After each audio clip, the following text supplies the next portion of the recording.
Tales from the wild. Stories from the heart. A journey into the mind and soul of fired-up business professionals where they share their vision for the future. And hear from a different non-profit organization every month as they create awareness of their goals and their needs. Dive into a world of untamed passion as we join our host, Shireen Buerta, for this month's episode of Friends from Wild Places. All right, good day, Wild Hearts. Shireen here. I am your virtual boutique bookkeeper and QuickBooks advisor. The feeling is great and empowering as you scale your business, but you and I both know that as your business grows, the more transactions are made and the more you need to spend time in your books to make sure that they are up to date and accurate. And you don't have that time, do you? Call Shireen's bookkeeping services today and allow me to do your books so you can do life. If you want to know more, go check me out at www.shireensbookkeeping.com and allow me to keep your books clean so you don't have to. Welcome back, listeners. You are listening to Friends from Wild Places with myself, Shireen Buerta, and my co-host, Professor Tanya Skotesi. Tanya, what's news from your side of the world? Well, welcome everyone. This morning here in Miami, a cloudy day, but we are doing well. We are enjoying life, staying busy at the college, spreading kindness and love where we can, and trying to be the vision in the world. So this afternoon and this morning, depending on where we're calling in from, we have Shireen is calling in from South Africa. I'm based here in Miami, and we have a phenomenal guest today, Ms. Zeenat Siman. Ms. Zeenat, where are you calling in from? I'm in Miami also. Miami, we're neighbors then. Yes, we are. Awesome. Well, welcome. Yes, Thank you. welcome. So, Zeenat Siman is the owner of Firefly Bridge Organizing from Miami, Florida, USA. Zeenat is a professional organizer and productivity specialist. She works with busy parents to organize their homes and workspaces so they can spend time on what they actually love and still have a home that they enjoy living in. Zeenat is a wife, mom, and chemical engineer with an MBA. She founded Firefly Bridge in 2017 with a mission to teach others how to simplify and organize. She is a member of NAPO, the National Association of Productivity and Organizing Professionals, and is a board member of South Florida chapter of NAPO. Welcome again. You are so welcome here, Zeenat. Thank you for taking the time out of your busy day just to spend with us. My goodness, thank you so much for having me. I'm very honored. Yeah, it's our pleasure. So I just want to get straight into the quote of the day. This is the quote that Zeenat actually, it's close to her heart. It is from Maya Angelou. Is that correct? Maya Angelou. Maya Angelou. And it says, each one of us has lived through some devastation, some loneliness, some weather superstorm or spiritual superstorm. When we look at each other, we must say, I understand. I understand how you feel because I have been there myself. We must support each other and empathize with each other because each of us is more alike than we are unalike. So that was a good one. Thank you for sharing that with us. And so, Zeenat, what does that quote mean to you? For me, it means understanding, tolerance. We don't know what's happening in anyone else's life but our own. And it came to me when I read that. I just started having children. I'd stopped working after a long career, and it just felt very isolating. None of my friends had kids, and so everyone was working. I felt very much thrown into this world of motherhood and trying to figure out what that means. I chose not to continue working, my choice, but it was a very, very difficult transition. And when I read that, I thought, wow, here I am looking at everyone else, wondering how are those moms that I saw at preschool who were always fully dressed, always their hair done, and they looked well, I always just look at them and think, how are you doing this? How are you so well put together when I'm just barely keeping it, straight getting my kids dressed and into the car and to preschool. It was such an eye-opener to start thinking, why am I comparing myself? No one lives my life but me, and they have also their own lives, and whatever is happening in their lives, they may look put together on the outside, but who knows what's happening at home? Who knows what's happening with their children? Who knows what they think about what's happening in my home because I look like this. So I tried to stop with the comparison. I think that's what we need to do, is to stop with the comparisons and really focus on just lifting each other up. Zeenat, it's funny, it makes reminisce. Sharita and I had done a podcast several months ago, and we had talked about that. And it's like sometimes perception, right? It's like if you see somebody made up, sometimes, and we had talked about it was like a really raw and material as far as that. Sometimes people do that because they feel like their world is falling apart. They wish they could be completely natural and not made up, not ready to go. Right. So as working parents, sometimes it is the flip, because I was a working single mom, and it's like sometimes like you see people like that was just like laid back. It's like, oh, I aspire to be that person. So it's all perception. It really is where we are sitting. So I truly, I admire your words. Oh, thank you. Yes, 100%. Whether you're a new mom, comparing yourself to other mums, whether you're just I don't know, it really, the comparison issue is, I think, a really, really big issue amongst women. Oh, I agree. And I think especially as women business owners, when we're starting out and we're looking at others who are having, who have immediate success.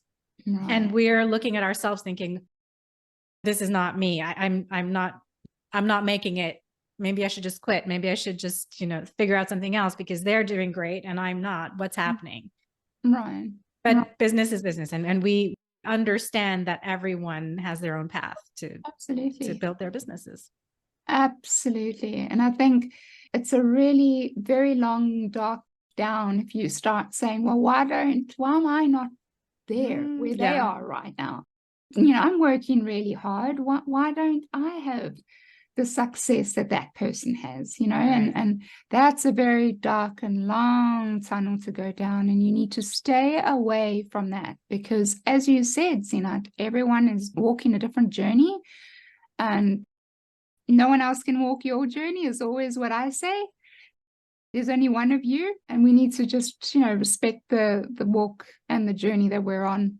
So in the light, I'm actually nervous to talk about this next topic. Hence my voice is cracking. Okay. In the light of what's going on in the world right now, and I think everyone feels it, and it's touched everyone's hearts. But I just wanted to take a moment, and I think your quote is applicable in this topic as well, Zeenat. I wanted to speak about what's happening in Israel and Gaza. What are your feelings about this whole scenario, especially when it first happened, to how are you feeling about it now?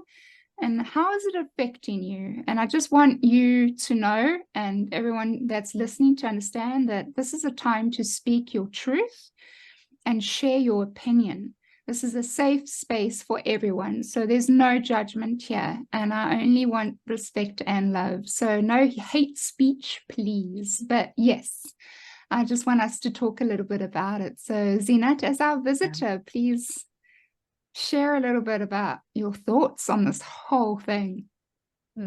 Well, this has been incredible. This is sadly not the first time we've seen this kind of brutality. And so when it first happened, my first reaction was shock. And it just felt surreal. Is this really what's happening? This is 2023. Is this really what's happening? Is this really how we treat each other?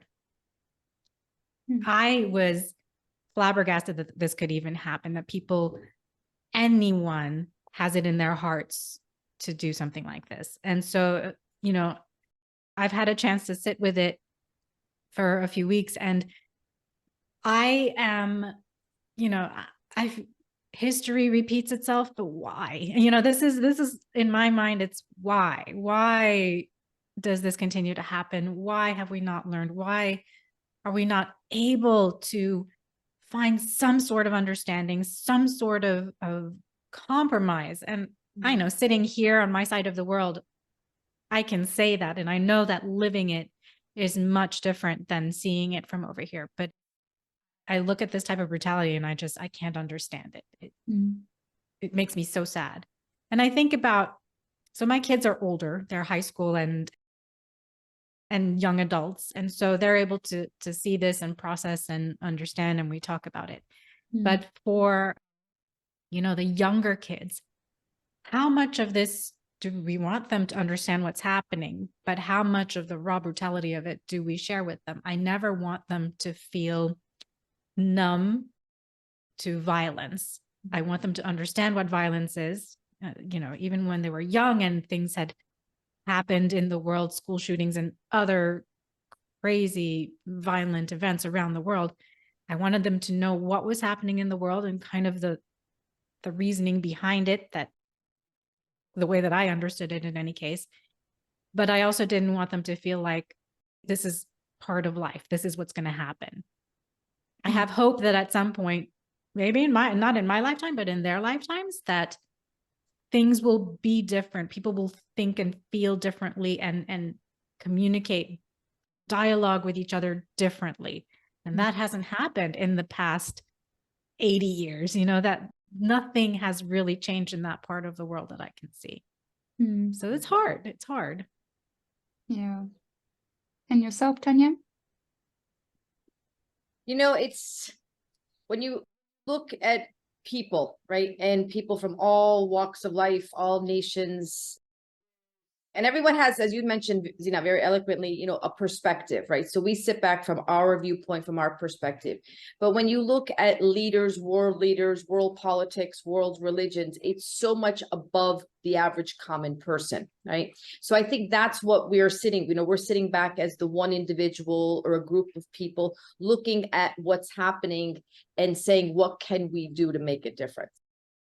So I think it kind of starts there. I mean, if you look historically, from a historical perspective, politics, religion has been, many over the years have lost their lives and everything that they had to stand for. So as you stated, in the year 2023, to still be faced with, maybe times have changed to some degree, but at hand, that's probably the essence, just different viewpoints. And, we just pray for peace. I think that's what we do, is we pray for peace, and just literally one day at a time. Right. Well, I might trigger something here, but okay. So I'm going to start off by saying this. I am not on either side, but I am on the side of the innocents. So there has been people murdered and killed and oppressed on both sides. And those are the people I'm standing for. It's those defenseless ones that didn't ask for this, that unfortunately was in the wrong time and the wrong place. I'm 100% for them.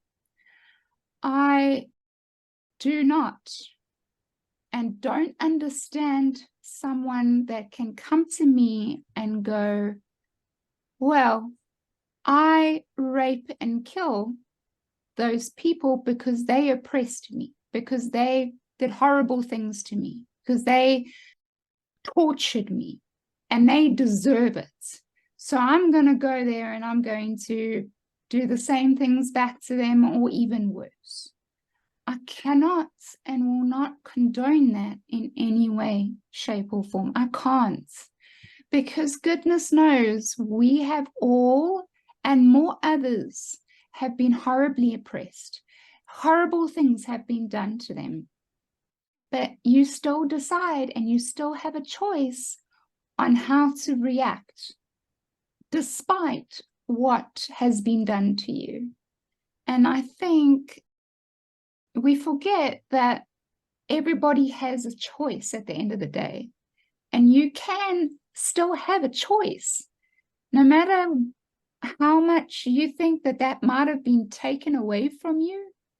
for a period of time, you still have a choice on how you're going to move forward with your life and how you want to be, what you want to leave behind as remembrance of who you are. And so I have to say that because for me, it's really heavy on my heart because I'm 100%, I'm not on either side, but I do stand for the innocent lives that have been hit by this. But I also do not and cannot condone, I'm going to kill your family, Zeenat, because you beat me up when we were in school and you did horrible other things to me when we were growing up, whatever the case may be. Yeah. So I just wanted to say that.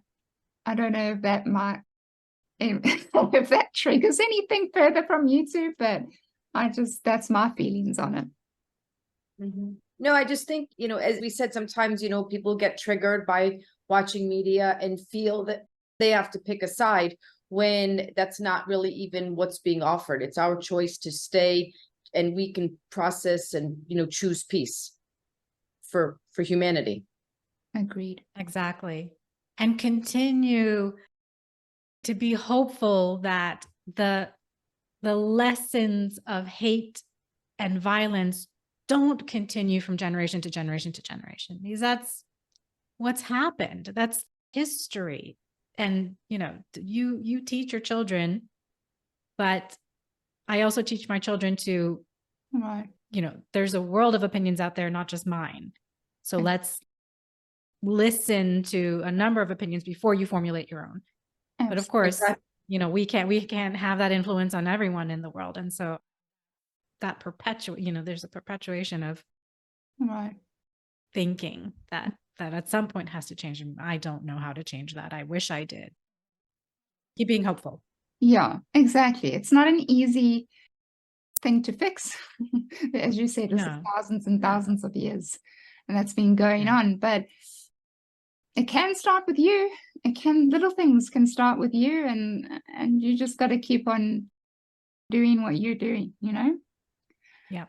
And so with that, Zeenat, I want to get into a little bit about who you are and your business that you started. So tell us a little bit about your background, who you are, and your decision to become a business owner out of all things. Out of all things. Well, I had a very traditional type of career path early on. I finished my studies and I got a job as an engineer in R&D at a food company. And it was fabulous. It was a great career. It was fun. There was a lot of creativity. There was a lot of camaraderie. And it was great. But when I started having kids. I got to ask you, creative. I admire you for the engineer part, because engineers. I'm creative and engineer. Like, you got to explain that a little. How did that happen? Well, as a chemical engineer, there were options in the day. This was in the 90s. You could work for a petroleum company, an oil company, that kind of thing, or you could work for consumer products companies. And then there were, of course, other, French companies. But the ones that came to our school to recruit were mostly the chemical companies, the petroleum companies, and then there were a handful of consumer products companies. And I was drawn to that more so than, do I want to work on an oil field? Not really. But do I want to do this? This felt more like, okay, I'm touching individual lives by working for a consumer products company. And so I went that path. And within that company, I was lucky enough to be placed in research and development for various food categories, during the time that I was there. So that was very interesting. We got to do a lot of new product launches, product formulations, a lot of new product testing with consumers and that kind of thing. So we got to see how our products were actually affecting individuals, which was great. It was a lot of fun. That's where the creativity came in. Gotcha. Yeah. But then when I chose to stay home after my kids, in the back of my mind, I thought, okay, well, once they're a certain age, didn't really know what that was, I'll get back into the workforce. No problem.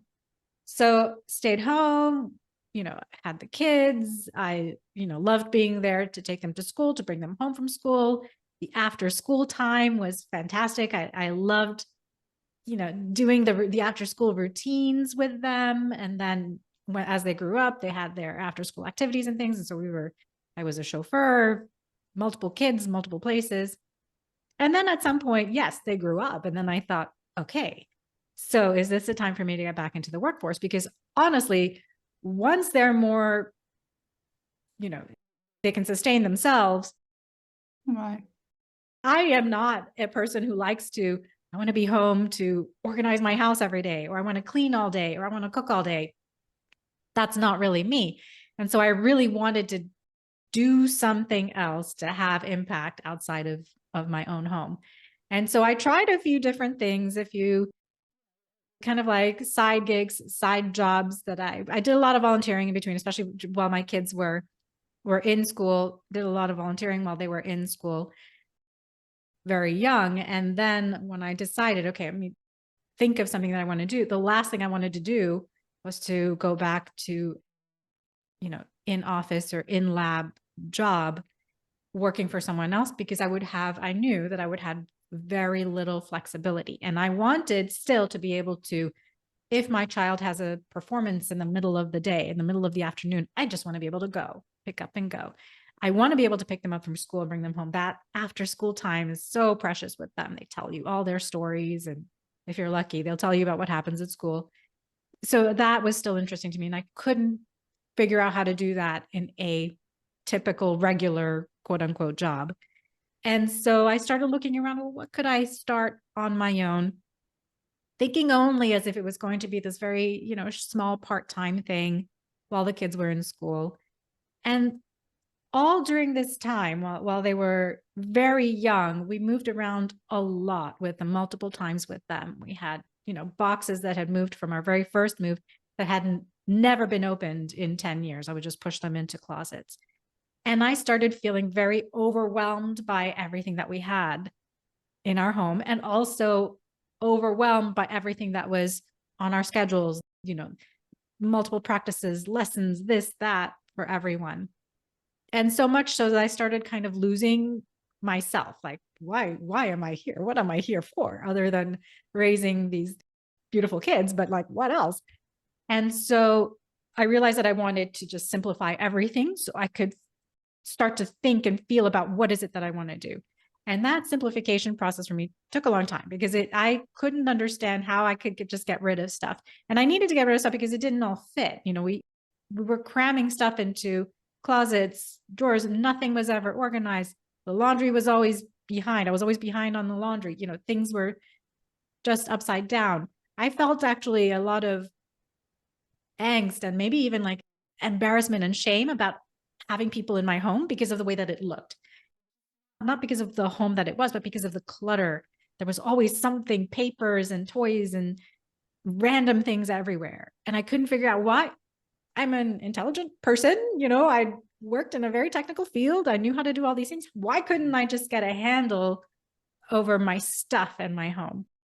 And, the thing that I like to do is do the research. And so I dove deep into why that was happening. I read as much as I could about it. I found lots of psychology books, but also I ended up finding Peter Walsh and Julie Morgenstern, and then later on Marie Kondo, and a very similar theme: organize your space. And for me, it was just not organize my space, but I organize my space in order to organize my life, simplify my space in order to streamline my life. And I call it streamlining. And after I figured out how to do this for myself in a way that I could make it stick, that I would stay streamlined and organized easily. So I wasn't spending hours every weekend reorganizing, cleaning. I wanted to spend the minimal amount of time doing that stuff so that I could live my life, enjoy my home, enjoy my family. And once I learned how to do that, I realized I found NAPO, the National Association of Productivity and Organizing Professionals.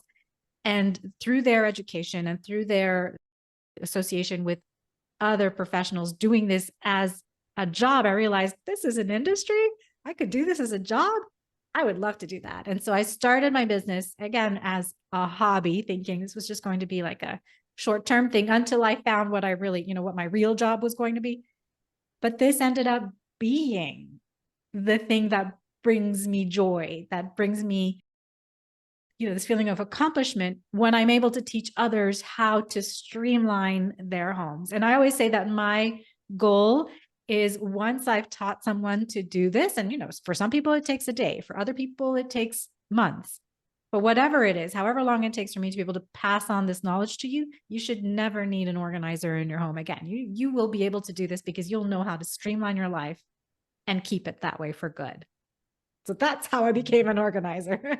Tune in next week for part 2 from Friends from Wild Places. You've been listening to Friends from Wild Places with Shireen Bueta.